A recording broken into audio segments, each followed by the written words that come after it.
आता निष्ठावंत कोण आहे काय हे महाडच्या जनतेने दाखवलं आणि महाडच्या जनतेलाही माहिती होतं की सहाव्यांदा या बोर्डचं आता अनावरण होतं उद्या परत आणि त्याच्या संदर्भामध्ये निष्ठावंत कोण आहे आणि ते निष्ठावंत कुणाशी आहेत म्हणजे पक्षाशी निष्ठावंत आहेत का महाडच्या जनतेशी निष्ठावंत आहेत का ज्यांच्याकडे आता प्रवेश केला त्यांच्याशी निष्ठावंत आहेत का पूर्वी ज्या पक्षातनं त्याने आमदारकी लढवली त्यांच्याकडे निष्ठावंत आहेत का त्याच्या आधी काँग्रेस पक्षातनं ते नगराध्यक्ष झाले त्या पक्षाची निष्ठावंत आहेत हे त्यांनी सांगावं.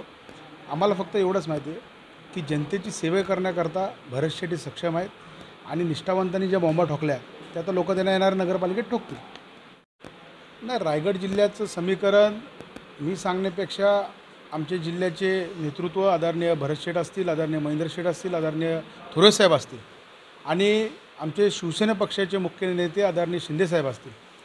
खरं तर जिल्ह्यामध्ये समीकरण काही असू द्या, परंतु आमचा एक हात आमच्या भावासाठी हा नेहमी मोकळा राहिलेला आहे, तो म्हणजे BJP पक्ष.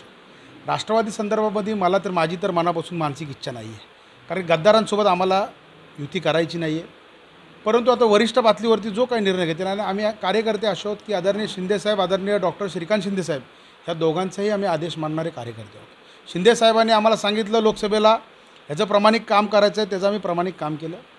ठीक आहे, प्रामाणिक काम करत असताना तर विधानसभेला आम्हाला त्याचं फळ मिळालं, पण निश्चित स्वरूपामध्ये ईश्वर कोणाला कधी माफ करत नाही आहे आणि येणाऱ्या निवडणुकीमध्ये चित्र दिसेल. BJP सोबत आमची युती व्हावी हे आमचं सर्व शिवसेना पक्षाचं हे सहमत आहे. आनंदाची गोष्ट आहे. आता आमच्याही श्रीवर्धन मतदारसंघामध्ये फेऱ्या वाढतील, तुम्हाला दिसेल दिवाळीनंतर. आमचेही देखील आढावा आहेत, आमचेही अधिकाऱ्यांशी संवाद असणार आहे, आमचेही तहसील कार्यालयाला भेटी असणार आहेत. भरत शेठच्या माध्यमातून येणाऱ्या काही दिवसामध्ये म्हसला शासकीय निवासस्थान असो, श्रीवर्धन शासकीय निवासस्थान असो किंवा रोहा शासकीय निवासस्थान असो या किंवा तळा तालुक्यातली नगरपालिका असो, या चारही ठिकाणी भरत शेठचे दौरे आणि शिवसेना आमदारांचे दौरे या येणाऱ्या काही दिवसामध्ये आपल्या दिवाळीनंतर दिसतील. अशातला भाग नाही आहे की फक्त तटकरेच कुठं फिरू शकतात किंवा तटकरेंचाच बापाचा किंवा मागतेदारीचा हा जिल्हा नाही आहे. हा जिल्हा सर्वसामान्य रायगडवासियांचा आहे आणि इथं कोणी कुठेही जाऊ शकतं, कोणी कुणाला अडू शकत नाही. BJPचे वरिष्ठ नेते त्या संदर्भात सांगू शकतील.